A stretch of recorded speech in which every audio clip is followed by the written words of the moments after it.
হালকা হালকা কুয়াশায় ঘেরা এক হিমেল শান্ত স্নিগ্ধ সকালের গরম গরম ধোয়া ওঠা চা আর তার সাথে তোমাদের নিয়ে শুরু করলাম আজকের সকালটা।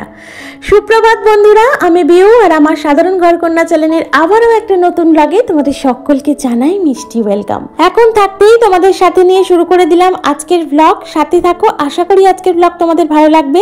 যদি ভালো লেগে থাকে তাহলে অবশ্যই কিন্তু একটা লাইক করো, কমেন্ট করো, আমার চ্যানেলটিকে সাবস্ক্রাইব করে আমার পাশে দেখো প্লিজ। তোমাদের একটা সাবস্ক্রাইব আমার আগামী দিনের পথ চলা। তোমরা চাইলে আমার ভিডিওটি তোমার বন্ধুবান্ধব অথবা তোমার ফ্যামিলি মেম্বার্সদের সাথেও শেয়ার করতে পারো। তোমরা যদি কেউ আজকে আমার চ্যানেলে নতুন হয়ে থাকো তাহলে আমার চ্যানেলটিকে সাবস্ক্রাইব করে আমার এই ছোট্ট পরিবারের এক নতুন সদস্য হওয়ার অনুরোধ রইল। তো চলো শুরু করে দিই আজকের ব্লগ। সকালে ঘুম থেকে উঠেছি অনেকটা সকালে, প্রায় ধরো সকাল 5টা নাগাদ। তো ঘুম থেকে উঠে প্রথমেই তো কাজ থাকে, বাইরের বাসি কাজটা থাকে আর কি।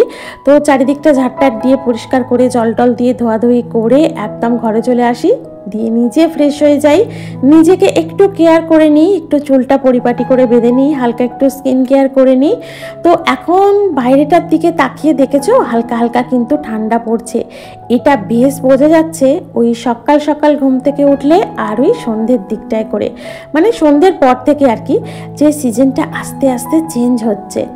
তো প্রায় একটু হাত পায়ে টান ধরছে, ঠোঁটটা একটু শুকিয়ে শুকিয়ে যাচ্ছে, স্কিনে একটু টান পড়ছে। তো এর জন্য কিন্তু আমাদের নিজেদের একটা কেয়ার অবশ্যই করা উচিত এই সময়। তো ওই ছোট্ট একটু স্কিন কেয়ার যেটা থাকে, সকালে একটা ময়শ্চারাইজার ইউজ করি, তারপর চুলটাকে ভালো করে আঁচড়িয়ে একটা পনিটেল করে নিই ছোট্ট করে। আর সকাল সকাল ঘুম থেকে উঠে যদি নিজের একটা সেলফ কেয়ার করে নিই আমরা, এই ধরো একটু ব্রিদিং এক্সারসাইজ, একটু হাঁটা চলা, একটু নিজের স্কিন কেয়ার, একটু চুলটাকে পরিপাটি করে ভালো করে আঁচড়িয়ে নেওয়া, এটা যদি করে নিই তাহলে দেখবে ভিতর ভিতর কিন্তু আমাদের কোথাও গিয়ে একটা ভালো লাগা কাজ করে। এটা তো আমার হয়, তাই তোমাদের সাথে শেয়ার করলাম। আর ওই আলু থালু চুলে একটা উস্কো খুস্কো ব্যাপার যদি নিজের মধ্যে বহন করে থাকি তাহলে গিয়ে কোথায় গিয়ে কিন্তু কাজের তাড়া তো থাকেই। দেখো কাজটা কিন্তু আমাদের প্রত্যেককেই করতে হবে যথাসময়ে, আর কাজের তাড়ার জন্য এই যে নিজের একটা অবহেলা, এটা কিন্তু আমাদের কোনো গৃহিণীকেই করা উচিত নয়। তার কারণ হচ্ছে এই যে সংসারটা দেখো কারোর জন্য কিছু আটকায় না, কথাটা কিন্তু একদম সত্যি। তারপরেও গিয়ে কিন্তু তুমি যদি একদিনের জন্য কোথাও অসুস্থ হয়ে পড়ো বা একদিনের জন্য যদি তুমি প্রেজেন্ট না থাকো, তোমার সংসারের হালটা কি হয় সেটা তুমিই বুঝতে পারো যখন ফিরে আসো বা যখন অসুস্থতা থেকে সুস্থ হয়ে ওঠো। তো সেটাই আর কি, নিজেকে আগে ভালো রাখতে হবে। নিজে ভালো থাকলে কিন্তু আমার পরিবারের সকল সদস্যকে, সবাইকে কিন্তু আমরা নিজেরা ভালো রাখতে পারবো। তো দেখলেই তো সকালে ঘুম থেকে উঠে কিন্তু এই ঘরের বিছানাটা আগে গুছিয়ে নিয়েছিলাম, আর মন কিন্তু আজকে এই ঘরে পড়তে বসে গিয়েছিল, তাই ওই ঘরটা ফাঁকা পেয়ে ওই ঘরের বেড কাভারটা চেঞ্জ করে দিলাম। সমস্তটা কিন্তু পরিপাটি করে ভালোভাবে গুছিয়ে পরিচ্ছন্ন করে এসেছি এখন রান্নার দিকে। আর ঘরটা কিন্তু অফ ক্যামেরায় ঝাড় দিয়ে নিয়েছিলাম জানো তো। তো আজকে জলখাবারটা একটু তাড়াতাড়ি করেই করতে হয়েছে মনের বাপি বেরোবের জন্য। তো সেই কারণে একটু মনের বাপিকে ডাল সিদ্ধ করে দিয়েছিলাম, কাঁঠালি কলা সন্দেশ এই দিয়ে ওকে দিয়েছিলাম, ও তো ভাজাভুজি খায় না। আর আমাদের জন্য করে নিয়েছিলাম একটু কুমড়ো আলু ভাজা, দেখলেই তো করছি, আর তার সাথে রুটি ছিল, কাঁঠালি কলা আর সন্দেশ। এই দিয়েই কিন্তু আজকের জলখাবারটা আমরা প্রত্যেকেই কমপ্লিট করেছি। তারপর জলখাবারের পর তো জানো কিছু খাওয়া দাওয়া হয়, আর তারপরেই কিন্তু এক সিঙ্ক করে বাসনপত্র পড়ে যায়। খেপে খেপে কিন্তু অনেকবার করেই বাসনপত্র মেজে নিতে হয় আমাকে। যেমন সকালে একবার চা খাওয়া হয়, তার বাসন পড়ে, তারপর এই যে দেখো জল খাওয়া হয়েছে, দেখেছো কতগুলো বাসন পড়েছে, তো সেটা একটা পড়ে। আবার রান্না করতে করতে তো টুকটাক পড়েই। আর সন্ধ্যার যদি একটু ছোট্ট করে একটা স্ন্যাক্স খাওয়া হয় তবুও কিন্তু বেশ অনেকগুলো বাসনপত্র পড়ে। এই করতে করতে কিন্তু বেশ সিঙ্কের এই যে বাসনপত্র, এই যে মাজা ধোয়ার কাজটা কিন্তু সারাদিন আমাকে অনেকবার করে নিতে হয়। যেহেতু আমি সিঙ্কটা সবসময়ের জন্য পরিচ্ছন্ন রাখার চেষ্টা করি রান্নাঘরের মধ্যে, এটো বাসনপত্র সিঙ্কের মধ্যে ফেলে রাখলে না সেটা গৃহস্থের পক্ষে না একটা অমঙ্গল কাজ করে জানো তো। সেই কারণে চেষ্টা করি যতটা সম্ভব নিজে আর কি একটু অ্যালার্ট থাকার, যাতে এই কাজগুলো আর কি না হয়। তো এখন বাসনপত্র মেজে নিচ্ছি, যেগুলো জল খাওয়ার হয়েছিল সেগুলো। আর এই যে রুটি করে রাখি, এই যে হটপটটা দেখছো এটা না অনেক দিন হয়ে গেছে জানো তো, এখন আর না এটা ঠিকঠাক করে কাজ করছে না দেখছি। মানে রুটি রাখার ওই 1 থেকে 1.5 ঘন্টা মতো একটু গরম থাকে, তারপর আস্তে আস্তে দেখি না ঠান্ডা হয়ে যাচ্ছে। তো এটা অনেক দিন হয়ে গেছে, প্রায় ধরো না 11 বছর তো হবেই, 10-11 বছর হবে একটা না ইউজ করছি। তো এটা এবার না নিজের কার্যকারিতাটাকে হারিয়ে ফেলছে। যাই হোক, এটাকে আস্তে আস্তে ওই অন্য একটা কোনো কাজে কি ব্যবহার করব, সাইড করে দেবো। নতুন অনেকগুলো হটপট না আমার তোলা আছে, তার মধ্যে থেকেই একটা বার করে ব্যবহার করতে হবে। আর এখন দেখো দুপুরের ওই ভাত বসানোর জন্য আর কি চালটাকে বেশ ভালো করে ধুয়ে নিচ্ছি। আর কি বলতো, আমি না চালটা খুব ভালো করে ধুই, যাতে ওই সাদা সাদা একটা যে চাল ধোয়ার ব্যাপারটা থাকে না, জলটা, সেই জলটা যতক্ষণ না কেটে একদম কাঁচের মতো জল না হচ্ছে ততক্ষণ পর্যন্ত কিন্তু আমি চাল ধুয়েই যাই। আর প্রথম দিকে কি করতাম, চাল ধোয়ার জলটা একটা পাত্রে রেখে দিতাম, সেই জলটা কিন্তু গাছের গোড়ায় ঢেলে দিতাম। এখন যেহেতু সেভাবে তেমন কোনো গাছ আর মানে ফুল গাছ টাছ তেমন একটা নেই, তো সেই কারণে না আর ওই চাল ধোয়া জলটা রাখি না, এমনি জলে দিই। আর মাঝে মাঝে তো একটু করে সার টার তো দেওয়াই হয় আমাদের যে বাগানে গাছগুলো আছে তাতে। তো সেই কারণে আর চাল ধোয়া জলটা এখন আর রাখা হয় না, চাল ধুয়ে ওই ফেলে দেওয়াই হয়। যাই হোক, ভাতটা বসিয়ে দিয়েছি এদিকে। আর এদিকে দেখো এখন কিন্তু একটু কেটে নিচ্ছি শিম। আর এই শিম কিন্তু এখন নতুন এসেছে বলতে সদ্য আর কি শীতের সবজি শিম। এখন কিন্তু শিম একদম কচি কচি শিম, পাকা তো একদমই নেই। তো এই শিম আর আলু দুটোকে একসাথে যদি ভাতের মধ্যে দিয়ে সিদ্ধ করা হয় তাহলে কিন্তু তার টেস্ট দারুণ হয়। আর এর সাথে যদি একটু কাঁচা সর্ষের তেল আর কাঁচা লঙ্কা দিয়ে মাখা হয় না, গরম ভাতে জাস্ট ফাটাফাটি লাগে। কিন্তু আমার তো খেতে দারুণ লাগে, সেই কারণেই আজকে ভাতের মধ্যে শিম আর আলু দিয়ে দিয়েছিলাম। আর এই দিকে দেখো ছোট্ট লুচি আমাদের চলে এসছে, প্রায় অনেক দিন, 1 সপ্তাহেরও বেশি হবে ও আমাদের ঘরে আসেন আর কি, ওকে নিয়ে আসা হয় না। এই মনের পড়তে যাওয়া, স্কুল যাওয়া, নানান ধরনের কাজকর্ম থাকে, সে কারণে ওকে আর আনা হয় না। আজকে আনা হয়েছে তো বেচারি আজকে না খেয়ে আসেনি জানো তো বাড়ির থেকে। তোকে যাই খেতে দিয়েছে খাইনি আজকে, সকাল থেকে জানি না কেন ওর কি হয়েছে, সকাল থেকে কিন্তু আজকে কোনো খাবার খাইনি। তাই মন ওকে নিয়ে এসছে বাড়িতে। আর ফ্রিজে একটু ছানা ছিল, তাই ছানাটা কিন্তু ওকে দিয়ে দেখলাম, দেখি খায় কিনা। আর ওর একটাই স্বভাব খারাপ, সেটা হচ্ছে ওকে তুমি যত বড় বাটিতেই দাও আর ছোট বাটিতেই দাও, তোমরা হয়তো ভাববে যে একটা ছোট্ট বাটিতে দিয়েছি বলে হয়তো খাবারটা মুখ থেকে মাটিতে ফেলে দিচ্ছে, এটা কিন্তু নয়। ওকে তুমি একটা বিশাল বড় বাটিতেও যদি খেতে দাও, ওই সেই খাবারটা সেখান থেকে তুলে মাটিতে রেখে তারপরেই কিন্তু ও খায়। এটাই হচ্ছে ওর একটা বদ অভ্যাস। যাই হোক, ওকে একটা ছোট বাটিতে তো দিয়েছি। ছানা খেতে কিন্তু প্রচণ্ড ভালোবাসে, ছানা পনির এইসব খেতে কিন্তু ওকে আর বলতেই হয় না, সামনে ধরলেই খেয়ে নেয়।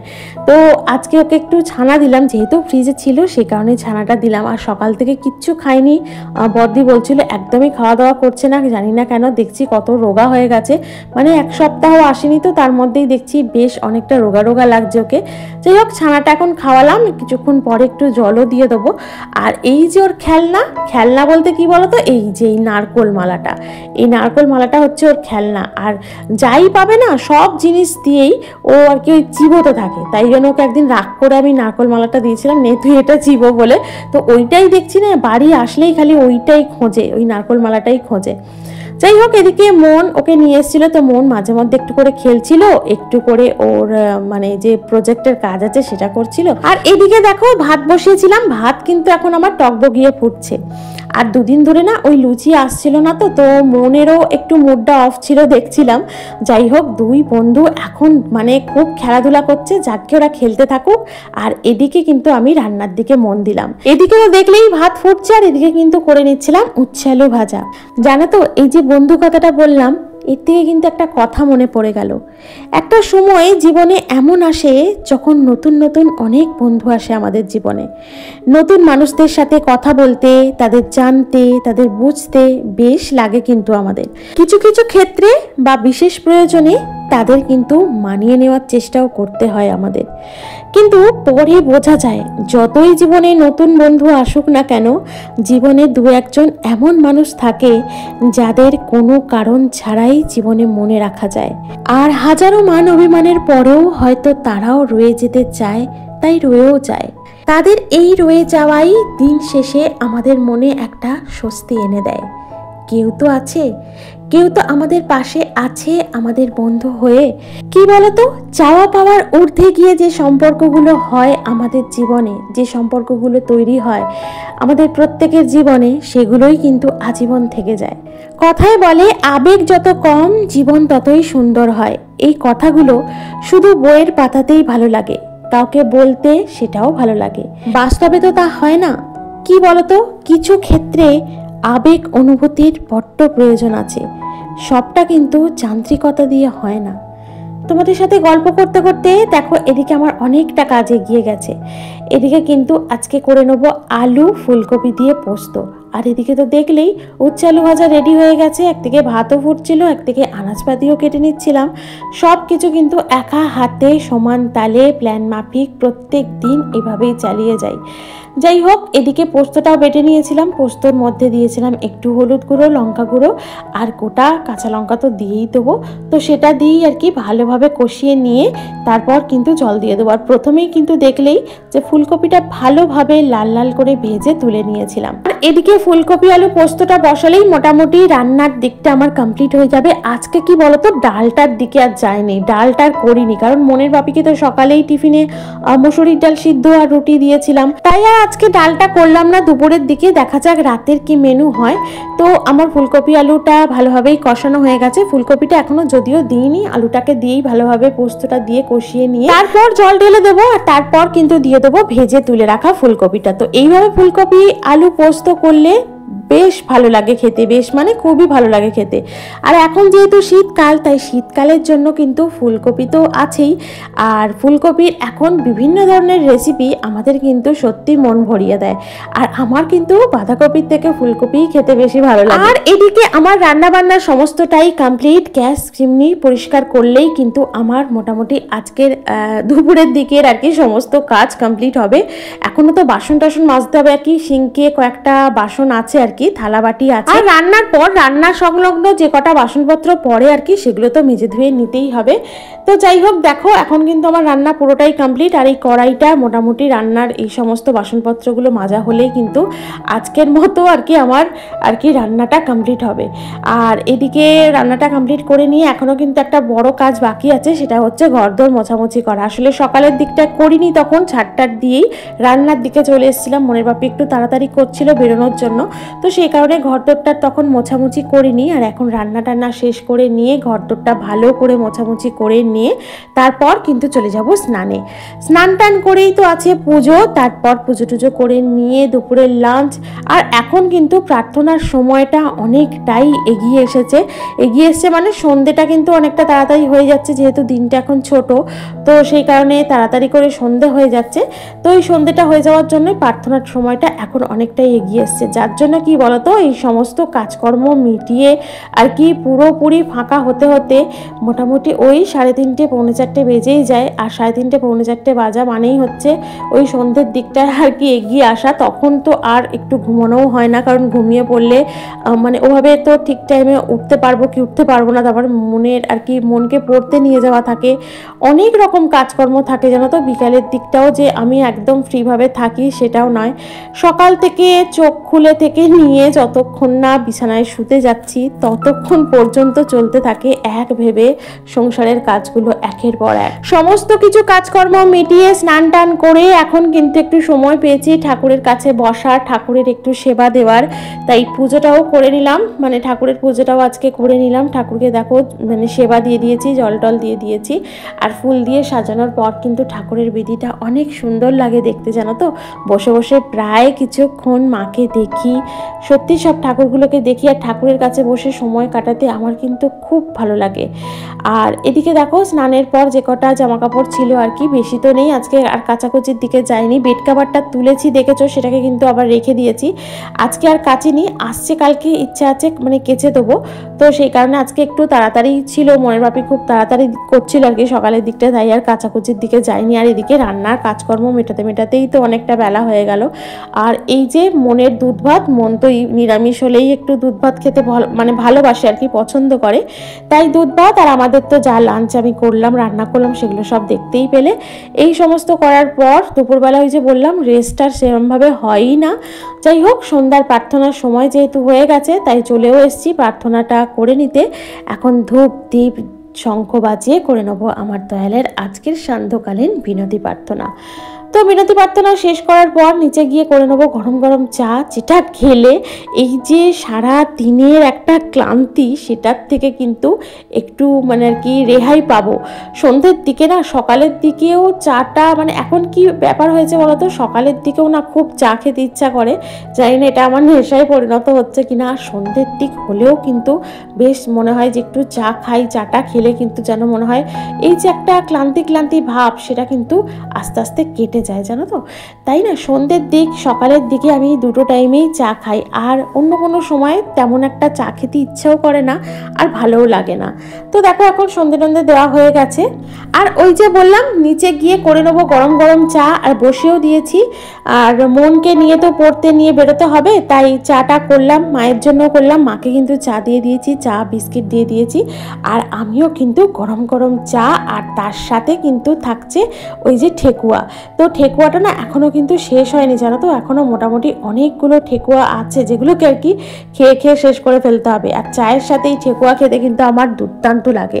মাঝে মধ্যে একটু অম্বল হয়ে যায় ঠিকই, কিন্তু ভালো মানে খারাপ লাগে না, কিন্তু বেশ ভালো লাগে, জানো তো। আর এদিকে আবার মনকে নিয়ে পড়তে নিয়ে বেরোতে হবে, তার জন্য কিন্তু একটা তোড়জোড়ের দরকার আছে, কারণ রাতের দিকে যে ডিনারটা করা হবে সেটা কিন্তু করতেই হবে। আর ব্যাপারটা কি বলতো, বাড়ি ফিরতে ফিরতে না অনেকটা রাত্রির হয়ে যায়, মানে প্রায় 10টা বেজে যায়, 10:30টার কাছাকাছি হয়ে যায়, রাত 10:30। তো সেই কারণে আটাটা মেখে আর কি সমস্ত কিছু রেডি করে নিয়ে তারপর কিন্তু মেয়েটাকে নিয়ে বেরোই। আর এখন দেখো আটাটাও মেখে নিচ্ছি। আটা মেখে কিন্তু একদম গোল গোল করে লেচি করে আর কি একটা কন্টেনারের ভরে ফ্রিজের মধ্যে রেখে দেবো। তারপর বাড়ি ফিরে কিন্তু করে নেবো গরম গরম রুটি, আর তরকারি আছেই ওবেলার একটু, আর হয়তো একটু আলু টালু ভেজে নেবো, কি একটু ঢেঁড়স ভেজে নেবো, যাই হোক একটু ভাজাভাজি করে নেবো। আর তার সাথে তো মিষ্টি আছেই। তো এই দিয়েই কিন্তু হয়ে যাবে আজকের রাতের ডিনার। আর যেহেতু সময় হয়ে গিয়েছিল তাই কিন্তু মেয়েটাকে নিয়ে বেরিয়েও পড়েছি, মেয়েটাকে আর কি পড়তে নিয়ে যেতে বেরিয়ে পড়েছি। যেখানে পড়তে নিয়ে যাই সেটা কিন্তু তোমাদের বারবারই বলি আমার বাড়ির থেকে অনেকটা দূরে, তাই ওকে ওখানে পড়তে দিয়ে কিছুটা সময় কাটিয়ে তারপর বাড়ি নিয়ে আসি আর কি, বাড়ি নিয়েই একেবারে ফিরি। তো দেখো বাড়ি ফিরছি তখন কিন্তু প্রায় অনেকটা রাত, প্রায় 10টা বেজে গেছে। রাস্তাঘাট কিন্তু একদমই ফাঁকাই অবস্থায়, তো একা ছেড়ে দেওয়া যায় না, তাই সাথে করে নিয়ে যাওয়া নিয়ে আসা করতে থাকি। তো চলো আমরা বাড়ি ফিরতে থাকি, আর আজকের ভিডিও এখানেই রাখি। তোমাদের যদি ভালো লেগে থাকে অবশ্যই একটা লাইক করো, কমেন্ট করো। আজ তবে আসি, টাটা, শুভরাত্রি।